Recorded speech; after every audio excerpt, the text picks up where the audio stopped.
Iki opo ya nek ya esai kudune sing tak tulis. Bingung aku. Garap wae lah sak isone. Surprise bader. Ya Allah.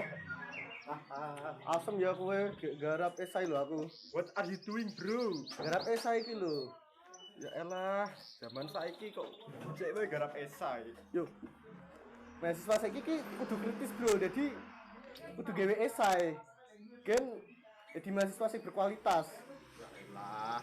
Aku ki lho mahasiswa anyar ora gawe esai blas kok. Lah. Wis gawe esai. Lah kowe kan mahasiswa rak berkualitas, Bro. Aku kan pengen jadi mahasiswa sing berkualitas. Jadi makanya gawe esai. Alah alasanmu lho. Biasane yo piye? Biasanya ya aku juga gawe yo, Bro. Aku sih. Iya ki lho deloken iki lho. Bidi. Iki lho deloken. Opo wi judul kok esai ki opo? Loh, tapi kan ikan esai, Bro. Ini kan gawe. Judul esai iki yo opo ki? Tulisan esai. Percuma we.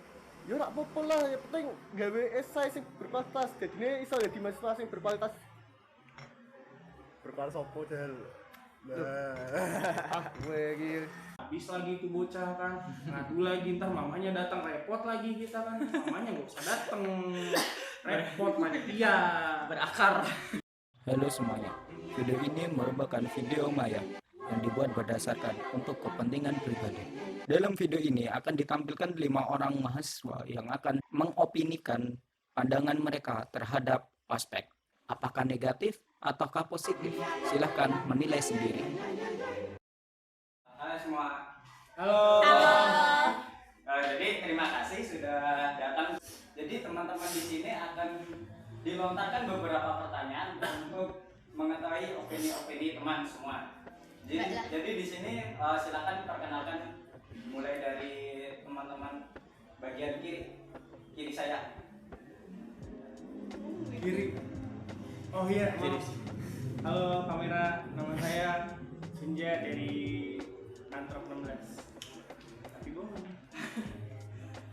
Halo, nama saya Fatir dari Sejarah 16. Aku Zia dari Ilpus 17, yeay. Aku Caca dari Ilpus 17.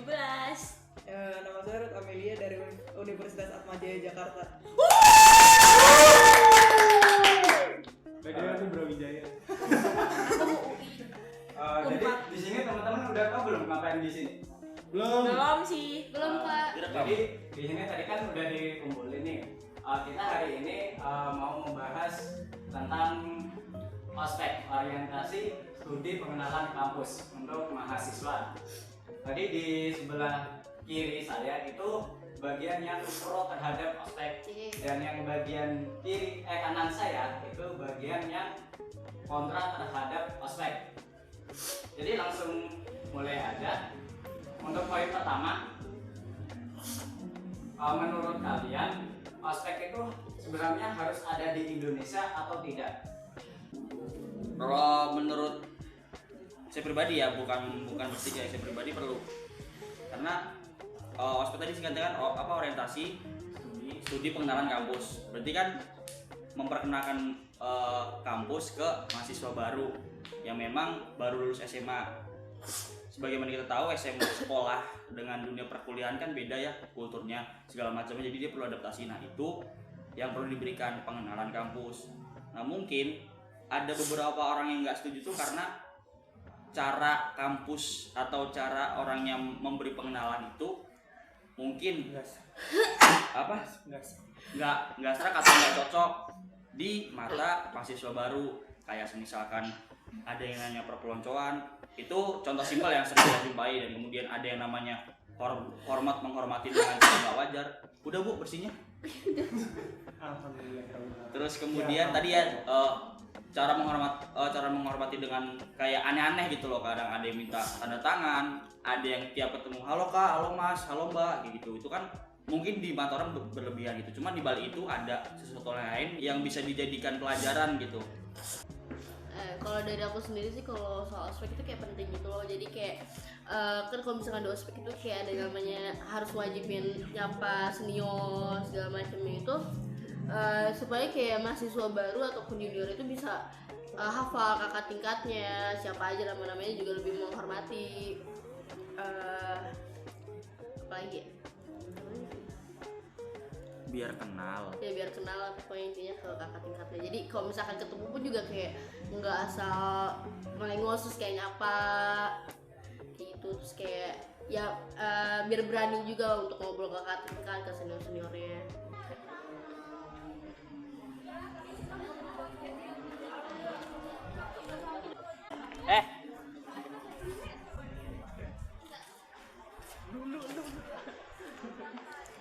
Ya.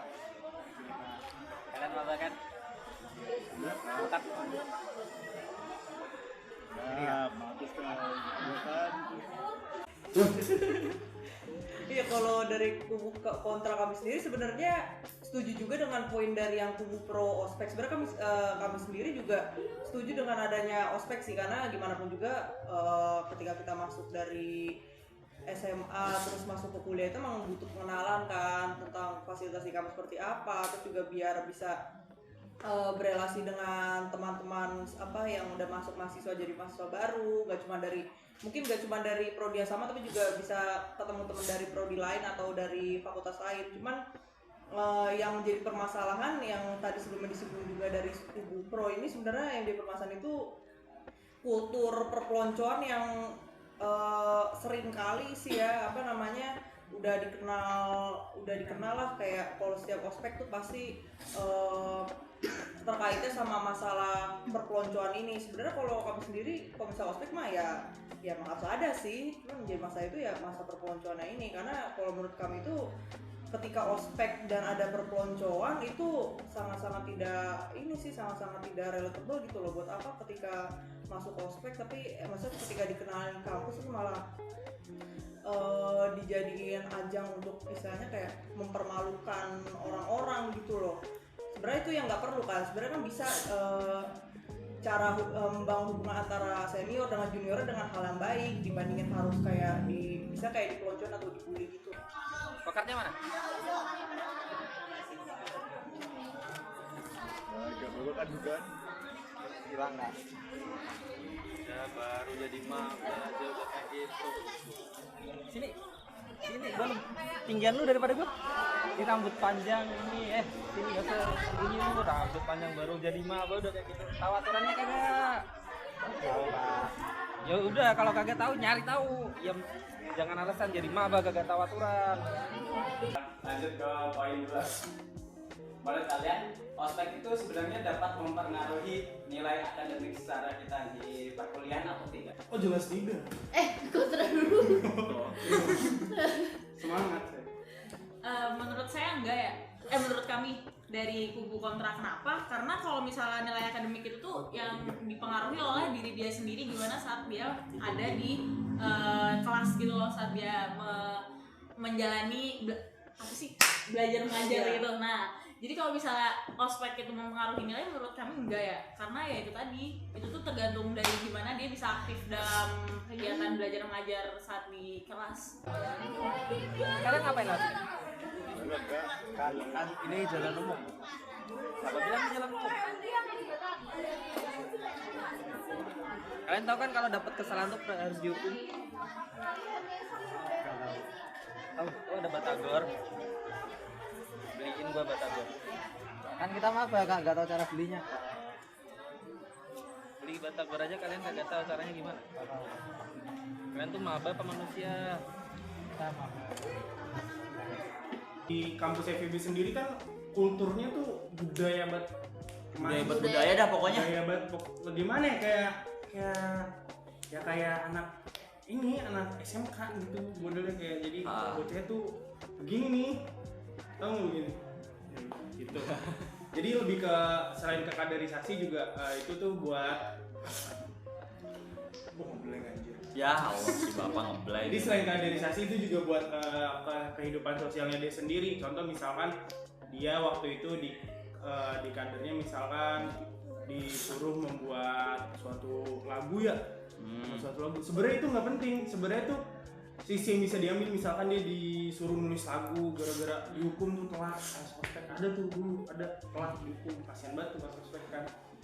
Terus suruh nulis lagu. Sebenarnya tuh di situ yang diambilnya adalah satu kedisiplinan, dua dua itu sebenarnya itu keuntungan bagi dia, karena ketika orang yang nggak dihukum dan dia dihukum, dia bisa kenal sama orang yang menghukum dia. Jadi walaupun dia nggak kenal, dia bisa tahu, dan tahu itu bagus banget buat relasi, dan relasi itu parah men. Oh ini mas yang hukum saya ibaratnya kan kayak gitu. Iya, jadi kayak gampang kenal. Soalnya tuh relasi tuh penting banget kan buat kedepannya. Satu buat relasi, dua juga lebih dikenalin. Soalnya banyak juga kasus-kasus misalkan si bocah ini tuh waktu pas ospek tuh nganggar mulu, tapi pas beres ospek tuh kalau di kantin, si Ade yang kemarin sepatunya warna-warni, iya gitu kan, terus iya kak, nah. Terus habis itu dibeliin ST kan enak jadi gitu kan, seisi itu ya. Iya seisi itu. Pernah gue selalu kayak gitu. Iya, lebih ke situ sih, lebih ke relasi dan hubungan pertemanan di kampus itu sendiri. Kita jadi kenal satu sama lain. Tapi untuk kalau kaderisasinya misalkan itu juga masuk ke dunia kerja kayak dibentak gitu ya. Jadi kita bisa bentak bos gitu, ada bos lewat. Bos saya bacanya jadi terbiasa under pressure gitu. Jadi kalau mau naik jabatan tuh kagak stres, soalnya kalau mau naik jabatan under pressure gitu. Sulit emang hidup kalian, hidup mati. Intinya ospek sedikit mempengaruhi ke akademis, tapi akademis itu banyak mempengaruhi sama rajin. Lebih ke sosial. Lebih ke sosial. Kita setuju kalau dia tidak mempengaruhi akademis. Ya. Kalau ada univ yang mempengaruhi akademis, Undip. Jangan gitu. Sumpah. Terima kasih Pak Yos. Terima kasih. Oh ya, Pak Yos the best. Bapaknya Caca, terima kasih. Bapaknya Caca di Samarinda. Iya, bohong. Itu bapaknya Caca. Bapaknya Caca rektor lagi. Apa ini rame-rame? Ada bunyi? Iya kak, iya pak. Beli pak. Apa ini? Jelasin apa ini? Beli pak. Enggak pak, jadi kan tadi mereka lewat sini kan pak. Kan mereka maba nih. Terus kan lagi ospek nih. Saya jadi ngajarin mereka, kenalin ke kampus. Kan kita udah batagor tuh pak. Jadi saya ngenalin ke mereka kalau jualan batagor. Terus saya mau kasih tahu ke mereka gimana cara beli batagor itu. Oh jadi ini ngajarin maba buat beli batagor. Iya gitu pak. Oh gitu saya titip satu ya. 2.000. Ya, ayo beliin gua.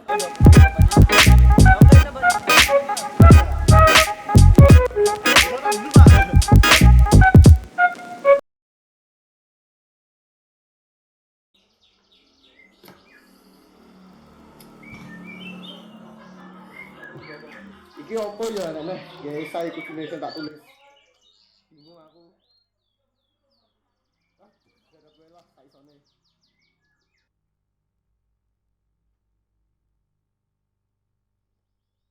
Ngomong-ngomong terhadap ospek sendiri nih ya, sebenarnya ospek telah diatur oleh Dikti dan pemerintahannya di dalam sebuah keputusan.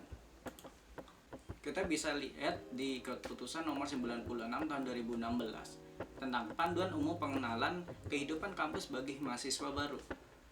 Di dalam sini terdapat tujuan umum ospek itu sendiri, yaitu untuk memberikan pembekalan kepada mahasiswa baru agar dapat lebih cepat beradaptasi dengan lingkungan kampus, khususnya terkait dengan pembelajaran dan kemahasiswaan.